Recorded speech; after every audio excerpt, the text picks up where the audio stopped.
बेटी एक ही अच्छी। सहजानपुर में प्रभा अपने परिवार के साथ रहती थी। शादी के 1 साल के अंदर ही भगवान ने उसे पुत्र रत्न दे दिया था, पर उसे फिर भी अपना संसार अधूरा ही लगता था। उसे एक बेटी की चाहत थी। भगवान से मन्नत मांग कर आई हूँ मैं, बस एक बच्ची हो जाए, फिर हमारा परिवार पूरा हो जाएगा। हमारे घर भी कोई आ जाएगी जो मेहुल को राखी बांध सकेगी। और क्या था, भगवान ने प्रभा की सुन ली और एक नहीं, एक साथ 2 बेटियां दे दी उसे। प्रभा का घर ज्योति और कियारा की किलकारी से गूंज उठा। पर कहते हैं ना, भगवान हमें कुछ चीजें इसलिए भी नहीं देते क्योंकि वो हमारे लिए सही नहीं होती। पर प्रभा ने तो भगवान से जिद कर ली थी कि उसे बेटी चाहिए, और उसके घर ऐसी बेटियां हुई कि उसके दिल से बेटी की चाहत ही खत्म हो गई। कियारा और ज्योति 2 जुड़वा बहनें थी। समानता के नाम पर उनके बीच एक ही चीज समान थी, जैसे कि दोनों ही अव्वल दर्जे की आलसी और सुकुमार लड़कियां थी। चलिए आपको ले चलते हैं कियारा और ज्योति के घर पर, जहां सुबह के 10 बजे सभी नाश्ता कर बाकी कामों में लगे हुए हैं। कियारा और ज्योति अपने कमरों में आराम से खर्राटे लेती हुई सो रही हैं। सुबह के 10 बज गए मम्मी जी, और ना ज्योति दी उठी है और ना ही कियारा दी। उनकी कॉलेज का टाइम हो गया है। मैं वॉशिंग मशीन चलाने जा रही हूँ, उन दोनों को कह दीजिएगा कि नहाकर कपड़े धोने में डाल दे, वरना उनके कपड़े रह जाएंगे। उफ, ये लड़कियां भी ना अभी तक सोई हुई है, हद हो गई है। भाभी अकेले काम कर रही है और ये दोनों घोड़े बेचकर सो रही है। ना शर्म है ना लिहाज, न जाने किस पर चली गई है दोनों। जब ये दोनों पेट में थी ना, रमेश पान वाले के पान बहुत खाती थी तुम, बार बार उसी का चेहरा देखती थी। पान की दुकान खोलने के पहले वो भी एक नंबर का आलसी था। मुझे तो तुम्हारी बेटियों में बहुत हद तक उसके गुण दिखने लगते हैं। घर की लड़कियां इतनी देर तक सोई रहती है क्या? हमारा मेहुल तो खुद 6 बजे उठकर तैयार हो जाता है। कम से कम अपने भाई से तो सीखे कुछ। रुकिए जी, मैं अभी जाकर उन दोनों की कुटाई करती हूँ। तभी बाहर से मेहुल आता है। कियारा और ज्योति गई ना कॉलेज? अरे नहीं, उन्हें उठाने ही जा रही हूँ। बोल। क्या आज तो उनके फाइनल सेमेस्टर के एग्जाम है? जल्दी जाओ, उठाओ दोनों को, मैं तब तक गाड़ी निकालता हूँ। 3री बार सेमेस्टर के एग्जाम देने वाली है दोनों। अगर इस बार एग्जाम मिस हुआ तो फिर बैठने भी नहीं देंगे इन्हें। तो एग्जाम में बैठकर कौन सा पास हो जाएगी दोनों? फेल ही तो होने वाली है। मैं जानता हूँ ना, दिन भर फोन चलाती है। भागती हुई प्रभा अपनी बेटियों के कमरे में जाती है और उन्हें उठाती है। सोने दो ना मम्मी, ऐसे भी रात 10 बजे तक हम पढ़ रहे थे। अब 8 घंटे की नींद तो पूरी करेंगे ना। Beauty sleep. 12 घंटे की नींद पूरी कर चुकी हो तुम दोनों। 2 मिनट में तैयार हो जा, वरना अगर आज एग्जाम छूट गया तो एक ग्रेजुएशन की डिग्री भी नहीं होगी तुम लोगों के पास। पढ़ाई तो तुम दोनों करती नहीं, घर का काम तुम्हें आता नहीं, इस काबिल भी नहीं हो तुम दोनों कि मैं कहीं शादी करवा दूं। जैसी तुम्हारी हरकतें हैं, पता चला लड़के वाले तुम्हें वापस यहाँ छोड़कर चले गए। पूरे शाहजहानपुर में तुम्हारी बेटियों की जैसी कोई बेटी नहीं है मम्मी। लड़के मरते हैं हम पर, जिस पर हाथ रख देना वो शादी को हाँ कह दे। वो तो बस हमें अभी शादी नहीं करनी क्योंकि हमारे लायक लड़का दिखा नहीं अभी तक। उठ गई तुम दोनों? जाओ नीचे, तुम्हारा भाई इंतजार कर रहा है, जल्दी कॉलेज के लिए निकलो। ज्योति और कियारा इतनी देर से कॉलेज पहुंचती है कि उन्हें एग्जाम में बैठने ही नहीं दिया जाता। 3 साल की ग्रेजुएशन को तुम दोनों ने 6 साल का कर दिया, उसमें भी एग्जाम के दिन इतनी देर से आ रही हो तुम दोनों। रिपोर्टिंग टाइम 9 बजे का था और तुम दोनों 11 बजे आ रही हो। Sorry, I can't allow you both girls in the classroom. You can go. वैसे भी एग्जाम में बैठकर तुम दोनों सिर्फ चीटिंग ही कर सकती हो। अब फिर से ग्रेजुएशन शुरू से शुरू करना, तब शायद तुम पास हो जाओ। ज्योति और कियारा एग्जाम नहीं दे पाती। दोनों बहनों को मेहुल के साथ गाड़ी में वापस घर आना पड़ता है। तब रास्ते में कियारा कहती है, अरे ज्योति देख देख, ये रेस्टोरेंट तो यहाँ पहले नहीं था, लगता है नया खुला है। चलना यहाँ पर खा कर आते। गाड़ी रोको ना भैया। हद हो तुम दोनों, अरे एग्जाम देने को नहीं मिले और अभी तुम्हें रेस्टोरेंट में खाना खाने जाना है। तुम भी ना भैया प्लीज, अब वो 70s की आंटियों की तरह तो बात मत करो। इन लोगों के सामने ना कुछ भी बोलना बेकार है। हम दोनों शाम में यहाँ आ जाएंगे यार कियारा। घर पर वापस आने के बाद कियारा और ज्योति को जरा भी इस बात से बुरा नहीं लगता कि वो दोनों फेल हो चुकी हैं और 26 साल की उम्र में उनके पास हाईएस्ट डिग्री 12th की है। ये हींग की स्मेल क्यों आ रही है भाभी? आपने दाल में हींग का छौंक लगाया है क्या? आपको पता है ना मैं नहीं खाती हींग। एक काम करिए, मेरे लिए फ्राइड राइस बना दीजिए। बहुत हो गया तुम दोनों का। मैं तुम दोनों के लिए लड़का देखना शुरू करती हूँ और 6 महीने के अंदर हाथ पीले कर दूंगी दोनों के। फिर अपने घर जाना और जो करना है करना। पता नहीं किस मुहूर्त में मैंने भगवान से एक बेटी मांग ली थी।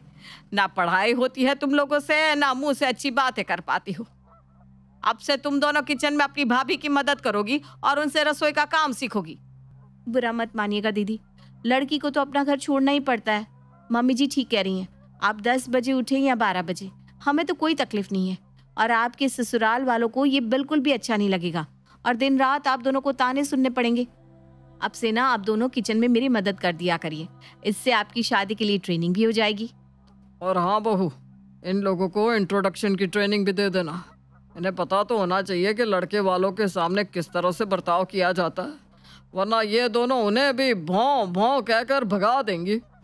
और क्या था, जोरों शोरों से कियारा और ज्योति के लिए लड़के देखे जाने शुरू हो जाते हैं।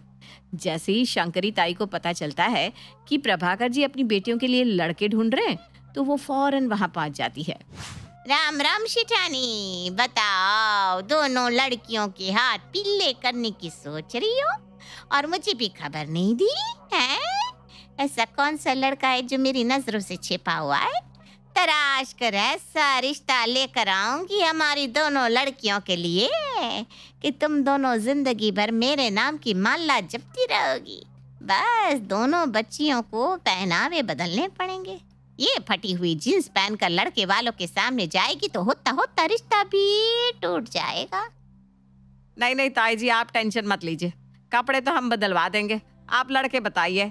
तो फिर ठीक है, कल ही मैं 2-4 अच्छे रिश्ते चैट करके ज्योति और कियारा दोनों के लिए लेकर आती हूँ। अपनी दोनों ननदों की विदाई की तैयारी देखकर प्रज्ञा फूले नहीं समाती। आखिरकार उसका पीछा उसकी 2 ननदों से छूटने जो वाला था और ये खुशी वो अपनी माँ को फोन करके जाहिर करती है। तुझे कब बुद्धि आएगी मुझे नहीं पता। 2 नंदे हैं तेरी, साल की 6 महीने एक ननद तेरे पास बैठी रहेगी और बाकी 6 महीने दूसरी। तो कब तुझे अपने लिए फुर्सत मिलेगी? कभी तो अपनी बुद्धि के घोड़े दौड़ाया कर। मैं तो कहती हूँ एक ही घर में दोनों की शादी कर दे। अब आए दोनों साथ में जाए, उनके ससुराल वाले ज्यादा दिन तक दोनों को साथ छोड़ेंगे नहीं, तो बाकी के समय तो तू अकेले गुजार सकेगी ना। दोनों अलग अलग घर जाएगी तो कभी कोई आई हुई रहेगी तो कभी कोई। तुझे लगेगा ही नहीं कि तू फ्री हुई है। अरे वाह मम्मी, ये तो मैंने सोचा ही नहीं। कल ही शंकरी ताई कियारा और ज्योति दीदी के लिए लड़की के रिश्ते लेकर आएंगी। जिस घर में 2 लड़के होंगे उसी घर में इन दोनों की शादी करवाकर मैं मुक्त हो जाऊंगी। अगले दिन शंकरी ताई कुछ लड़कों का रिश्ता लेकर आती है। ये देखी सेठानी, ये है लड़के। ये राहुल अपने घर में इकलौता, जो होगा तुम्हारी बेटी का ही होगा। और ये है करण, 2 भाई है, एक राज और करण। दोनों जुड़वा है पर शक्ल अलग अलग है। हमारी लड़कियों की तरह दोनों ही खर्रा सोना है। क्या जुड़वा लड़के? मैं तो कहती हूँ मम्मी जी, इन्हीं से कियारा और ज्योति दी की बात चला लेते हैं। दोनों साथ में रहेंगी तो दोनों का मन भी लगा रहेगा और काम भी बच जाएगा। इकलौते लड़के के परिवार में जाएगी तो काम भी तो उतना ही रहेगा ना मम्मी जी। और अब पता नहीं जिस घर में जाएगी वहाँ कैसी सास मिले, कोई अपना तो होना चाहिए ना सहारे के लिए।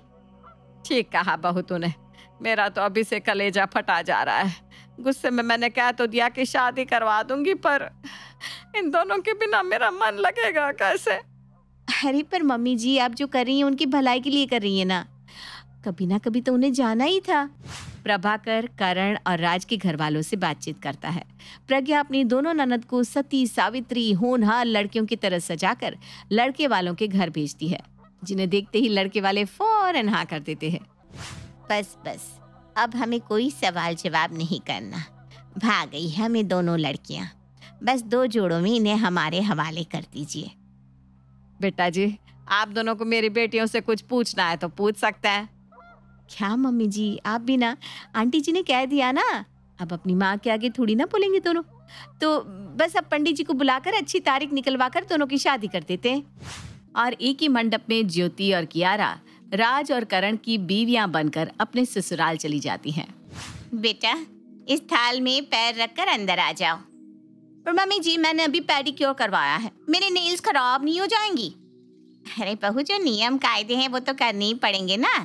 ऐसे भी तू बड़ी बहू है, जो तू करेगी वही तो तेरी देवरानी तुझसे सीखेगी। ज्योति यार लेट मत करना, तुझे नहीं रखना इस थाल में पैर तो मैं रख कर आगे बढ़ जाती हूँ, मुझे नींद आ रही है। अरे बहू, तुम अपनी जेठानी का नाम नहीं ले सकती, अब वो तुम्हारी बहन नहीं रही। जेठानी का पद ऊंचा होता है, ओहदे में वो तुमसे बड़ी हुई क्योंकि राजकरण से 1 मिनट पहले पैदा हुआ था। ये क्या बात हुई भला? अब जब तक ज्योति, मेरा मतलब है जेठानी कुछ नहीं करेगी तब तक मैं भी कुछ नहीं कर सकती। हमेशा एक साथ रहने वाली 2 बहनें अब देवरानी जिठानी बन चुकी थी। अगली सुबह कियारा तो अपने कमरे से साड़ी पहनकर निकलती है, पर ज्योति सूट पहनकर, जिसे देखकर शांति कहती है, अपनी देवरानी से कुछ सीखो ज्योति। कल भी नियम करने में वो आगे आगे आ रही थी और आज भी साड़ी पहन कर आई है। यहाँ तो सब उल्टा ही हो रहा है। अभी इसे आए हुए 2 मिनट नहीं हुआ और आपको ये प्यारी होगी। अभी तक इसने अपनी ज़बान कहाँ खोली है मम्मी जी? एक बार मुंह खोलेगी तो आपका मुंह हमेशा हमेशा के लिए बंद कर देगी। कुछ ऐसी है कियारा। अरे भाई, ये जो खुद अपनी माँ की नहीं हुई वो आपकी क्या होगी? और तू दिन भर पार्टी करती है, तेरे ही कारण, तुझे चीटिंग करवाने के कारण ही मैं फेल हो गई। बढ़िया आई मेरी इंसल्ट करने वाली, सबसे बड़ी नकचड़ी ना तू है, दिन भर भाभी से सारा काम करवाती रहती है। अपनी जेठानी से जबान लड़ाते हुए तुझे शर्म नहीं आती? एक थप्पड़ मारूंगी ना तो ठीक हो जाएगी। पर तू तो उस लायक भी नहीं है कि मैं तुझे थप्पड़ मार सकूं। अरे तुझे छूने से ना मेरे हाथ गंदे हो जाएंगे। बहुत हो गया, बहुत बदतमीजी कर ली तूने मेरे साथ। ये यहाँ रहेगी मम्मी जी तो मैं इस घर में नहीं रहने वाली, मैं यहाँ से जा रही हूँ। और ये कहती हुई ज्योति गुस्से में अपना सामान बांधकर मायके लौट जाती है। अपनी ननद को विदा कर प्रज्ञा आराम से अपने बिस्तर पर लेटती ही है कि टिंग टोंग उसके घर की दरवाजे की घंटी सुनाई पड़ती है। अभी कौन आया होगा? प्रज्ञा जाकर दरवाजा खोलती है और सामने क्या देखती है? 6 घंटे पहले विदा हुई उसकी ननद दरवाजे पर खड़ी है, जिसे देखते ही प्रज्ञा बेहोश हो जाती है। अभी तो आपको विदा किया था, आप यहाँ फिर से? ये कहते कहते प्रज्ञा बेहोश होकर फर्श पर गिर जाती है। सभी भागते दौड़ते वहां आते हैं और उसके चेहरे पर पानी छींटकर उसे होश में लाते हैं। अब पहले ही दिन अपने ससुराल को छोड़कर कैसे आ सकती है दीदी? इस तरह से ससुराल नहीं चलता, ऐसे निपटे नहीं रिश्ते। मम्मी जी आप ही कुछ समझाइए ना। अरे कितना तो समझाया मैंने बेटी को, पर कहती है जहाँ मेरी देवरानी रहेगी मैं वहाँ नहीं रहूंगी। तो किसने कहा था तुम्हें अपनी दोनों बेटियों को एक ही घर में ब्याह करने को? बड़े बुजुर्गों ने कहा है कभी भी 2 बहनों की शादी एक घर में नहीं करनी चाहिए, वरना ना मायके में शांति रहती है और ना ही ससुराल में। ये बात उन्होंने ऐसे ही नहीं कही होगी, पर तुम लोगों ने पता नहीं क्या सोच कर दोनों को एक ही घर में भेज दिया। अब तो ये चलता ही रहेगा। तुमने तो मुझे कहा था मम्मी की शादी के बाद सूट पहनना, और तुमने उससे बताया कि साड़ी पहननी चाहिए, जिस कारण मम्मी जी उसकी तारीफ करती है और मुझे खरी खोटी सुनाती है। अरे दीदी वो तो अपनी अपनी समझ की बात है। वाह, ये सही है। जब बुरे थे तो हम दोनों बुरे थे और अब अचानक ही वो अच्छी हो गई। ये क्या बात हुई? अगर आप लोगों को उसका ही इतना ही साइड लेना है तो लेते रहिए, मैं बाहर जाकर स्टेशन में ही सो जाऊंगी। हाँ बस। हाँ जाओ जाओ सो जाओ। अरे जी क्या बोल रहे हैं आप? ब्याही थ्याही बेटी से कोई इस तरह से बात करता है क्या? नहीं नहीं बेटा, ये तेरा घर है, तू क्यों जाकर सोएगी स्टेशन में? बहनों में तो छोटी मोटी बातें हो ही जाती है, तू उससे 1 ही मिनट तो छोटी है, सुन लेती उसकी बातें। बड़ी बहन ही तो है वो तेरी। पर ओहदे में तो मैं बड़ी हूँ ना मम्मी, क्यों मैं सुनूं किसी की बातें? अब जिस दिन वो यहाँ वापस आएगी उस दिन मैं अपने ससुराल जाऊंगी। मैं तो सोच रही हूँ कि हम ये फिक्स ही कर लेते हैं, महीने के 15 दिन वो ससुराल में रहेगी और बाकी 15 दिन मैं। तो फिर मैं कब अपने मायके जाऊंगी दीदी? शादी के 3 साल होने आ गए मेरे, आज तक मैं ना मायके जा सकी, क्योंकि कभी आपका तो कभी कियारा दीदी का काम लगा ही रहता था। अब मुझे लगा कि मैं मायके जा पाऊंगी, पर यह हालात देखकर लगता नहीं कि वो दिन कभी भी आएगा। और क्या था, थोड़ी बहुत सुधरी ज्योति वापस से अपने अंदाज में आ जाती है और दिन भर आराम करती और अपनी भाभी से ही काम करवाती। अगर कोई कुछ कह दे तो उसका एक ही जवाब होता था, 2 दिन के लिए आई हुई ब्याही बेटी भी भारी लगने लग गई ना आप लोगों को? अच्छा है, ससुराल में वो देवरानी और यहाँ मेरे देवरानी के मायके वाले। आज 15वां दिन है, टेंशन लेने की जरूरत नहीं है, जा रही हूँ अपने ससुराल और मुफ्त की रोटियां ना नहीं तोड़ूंगी। यहाँ ज्योति अपने मायके से निकलती है, वहाँ कियारा अपने मायके आ जाती है। कहीं अब मेरे प्राण पंखेरु न उड़ जाए, एक गई तो दूसरी आ गई। हे भगवान, 2 ननदें कभी किसी को मत देना। 15 दिन से भरी हुई कियारा अपने मायके आकर फूट पड़ती है। कहाँ शादी कर दी मम्मी तुमने मेरी, ऐसे वैन भगवान दुश्मन को भी ना दे। जिठानी क्या बन गई, पहले दिन मुझसे क्लेश करने लग गई।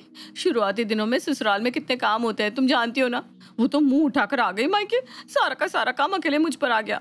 जेठ जी का खाना भी मुझे ही बनाना पड़ रहा था, यहाँ तक कि मैं आप लोगों को फोन करके अपना दुखड़ा भी नहीं सुना सकती थी, क्योंकि यहाँ तो वो पहले से आकर बैठी हुई थी। बात करने देती क्या मुझे आप लोगों से। अब तो ये घर कम महाभारत की रणभूमि ज्यादा लगने लगी है। 15 दिन वो आकर रो कर गई, अब 15 दिन ये रो लेगी। जैसे ही सब एक साथ बैठे, ज्योति बुराई पुराण शुरू हो जाता है। इसके अलावा भी कियारा सबको अलग अलग पकड़ पकड़ कर अपनी जिठानी यानी कि अपनी जुड़वा बहन की बुराई करती रहती। इसी बीच शांति प्रभा को फोन करती है। ये कैसी बेटियां भेज दिया आपने हमारे घर प्रभा जी? आप लोगों ने तो हमें ठग लिया। अगर हमें पहले पता होता कि ये जुड़वा बहनें दुश्मनों की तरह रहने वाली हैं, तो हम ऐसी लड़कियों को कभी अपने घर नहीं लाते। ये तो हमारा घर तुड़वा कर रहेगी। ये कौन सा सोल्यूशन हुआ कि 15 दिन एक बहू मायके बैठी रहेगी तो 15 दिन दूसरी?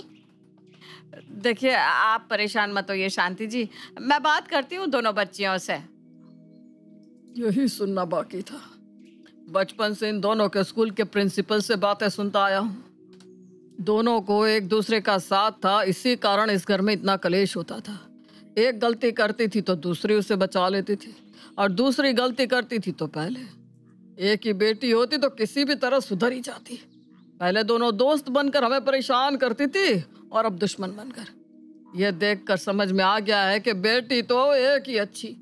2 ननदों से भला मेरी एक ही ननद होती तो मैं भी कैसे भी चीजों को मैनेज कर लेती। पापा जी आप ठीक ही कह रहे हैं। और इस कलेश का कोई हल निकलता ही नहीं, और प्रज्ञा का लगाया हुआ दिमाग उसी पर भारी पड़ जाता है।